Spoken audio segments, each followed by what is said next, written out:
Guys, thanks for watching Precision Rifle Network. Joel back here. You get a special treat today. You get to see all my chickens in the background. It's just where we decided to put it. Anyway, what we're actually talking about today is the Bergara B14R.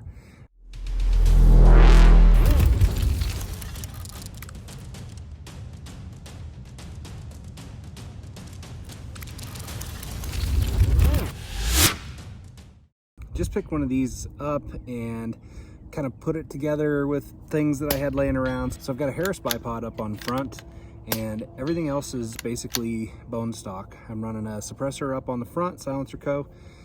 I put an MDT one-piece mount on here, which is actually a tiny bit higher than I would normally like. I don't have quite the room to get a perfect cheek weld, but I've still got a good anchor point on my jaw that I'll be able to use to keep that consistency. I'm putting the Element Titan 5-25 by 56 up here on the front. These are initial shots. I'm going to be using the Eley black box 40 grain subsonics, of course.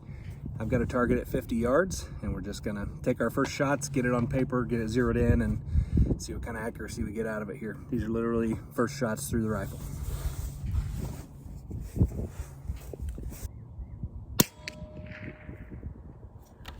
That actually hit right. That actually hit the pasty that I wanted it to hit. So it's it might be dead nuts on right out of the box. Yeah. I don't think I've ever had that happen to where I've just mounted up a scope and shot a rifle and had it be right on.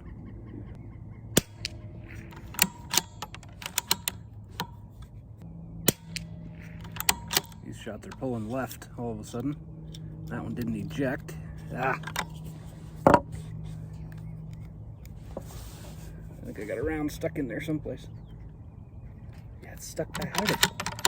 Weird. How did it get stuck back in there? There's like a little space where the bolt goes back further away from the ejection port, and it followed the bolt all the way back in there. That's strange.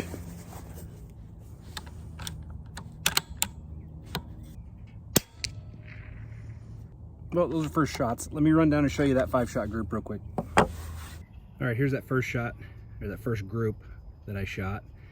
The very first shot out of the rifle was that low one on the green pasty. The next one, the second shot, was dead nuts in the middle, and then the following 3 were off to the left.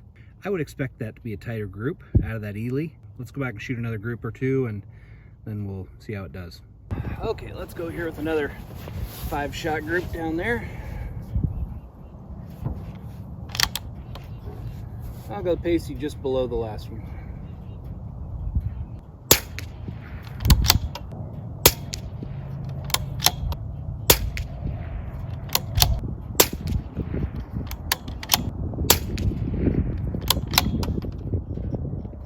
Interesting. Not amazing. Let's get reloaded and try another one. I'll go the next pasty down.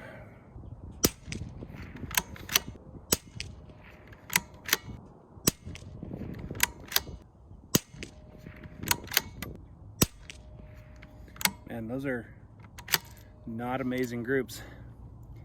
There, it did that thing where it got stuck like way back in there again. All right, let's go down and take a look at those groups, and we might switch to the SK Redbox ammo and just see if it automatically shoots better than this. Otherwise, we're busting out the EC tuner on this thing. All right, so there was our first group in the center there. There was our second group, and there was our third group. Those are all about 1-inch groups, but that's at 50 yards. I would expect this to be half an inch or better at 50. I think we're gonna go try the SK Redbox.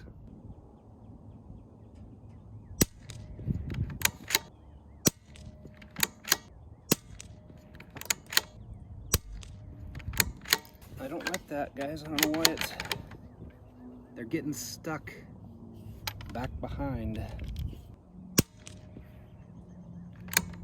It's like not ejecting and it's getting dragged back.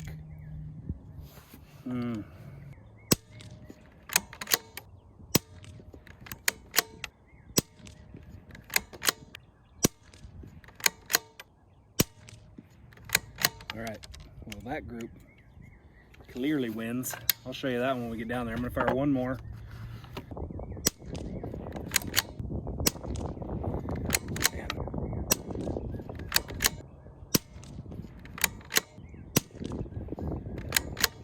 Okay, let's run down and take a look at those. So top left there is the first group of SK Red.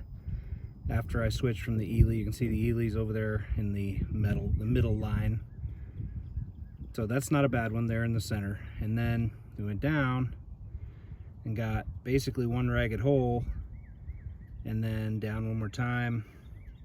And we opened back up slightly, but I really do think that's me. I'm fighting that bipod setup. It has no cant adjustment, and yeah, excuses, but definitely can see a difference already just in the accuracy of the ammo, Eley versus the SK through that rifle.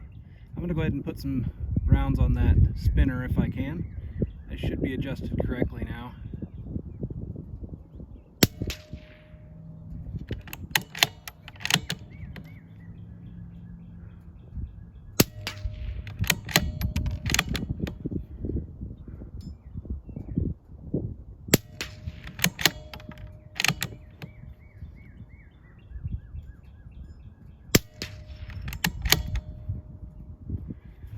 That feeding thing again. I gotta clear a jam. Hold on. Tick the edge. Jam again.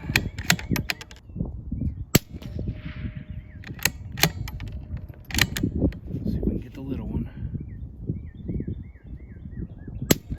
Ooh. I think I was just left of it. There we go. Got the baby. Last round, let's take it out to the 100.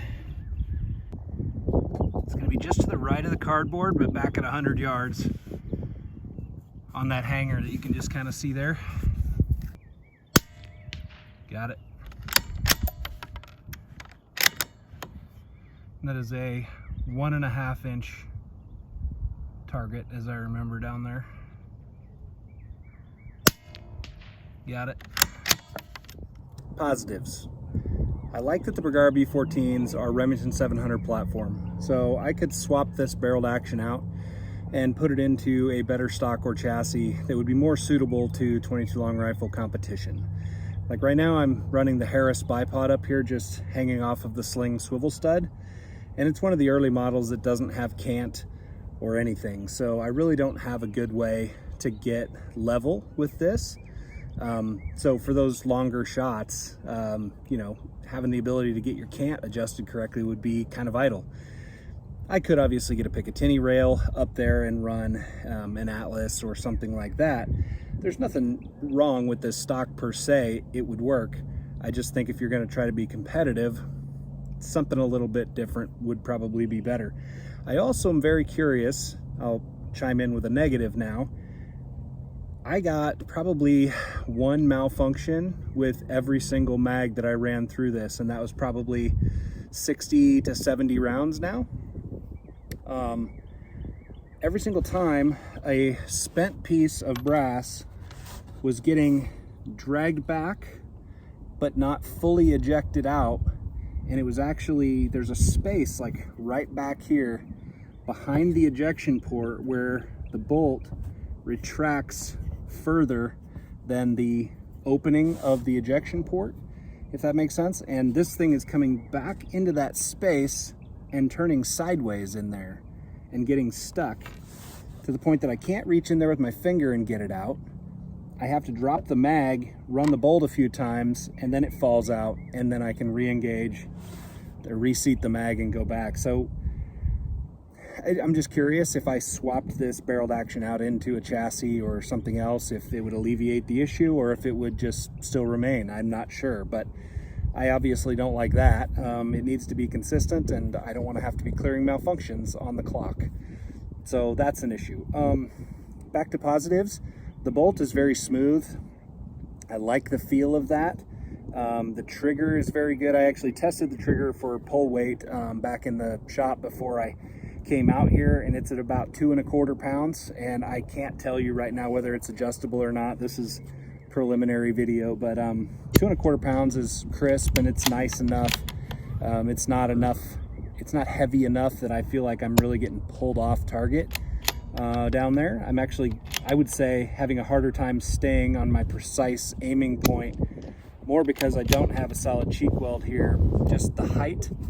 The MDT one-piece mount is obviously stellar and bomb-proof, and it's an excellent mount, but it's high enough, for me anyway, that I've got the cheek piece all the way up as high as I can go, and I'm still not able to get good eye, my eye alignment through the optics. So I'm gonna have to make some changes there, probably just to a standard set of rings, maybe a like a medium height.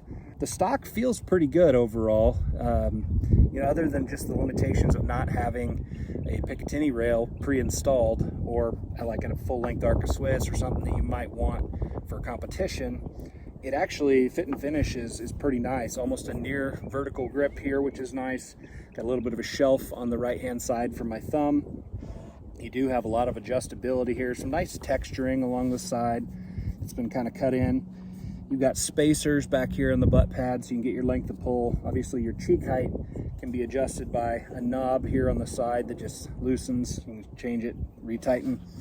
The Element Titan 5 to 25 is good so far. I really like the way it feels and functions. This is, again, first shots with this stuff, so you're getting my initial reaction after shooting it for the first time. The glass here for the 22, it's clear and bright, no issues there. I parallax down to 15 yards. Actually, it's in meters, but it parallaxes down, far enough that to be good for 22 long rifle. The glass seems clear and bright.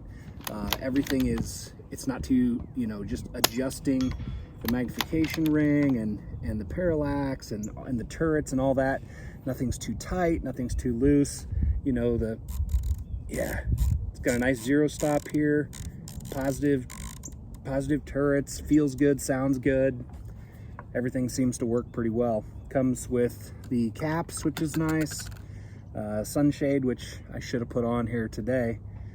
And so far, the accuracy, as you saw with the Redbox SK, was sufficient.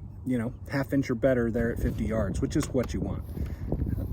I think probably if I put the EC tuner brake on here and spent some time tuning it for the SK Redbox, we'd probably be down in the 1/4 to 3/8 of an inch group there at 50 yards. So I think that'd be pretty good. So initial impressions, guys, pretty decent. The main downside so far is that kind of mysterious malfunction there. Don't know if that's a Bergara issue or a magazine issue or a design issue. Don't know if it can be rectified yet by just switching the stock out. But obviously, if you're wanting to buy a thing like this, you expect it to just kind of function right out of the box.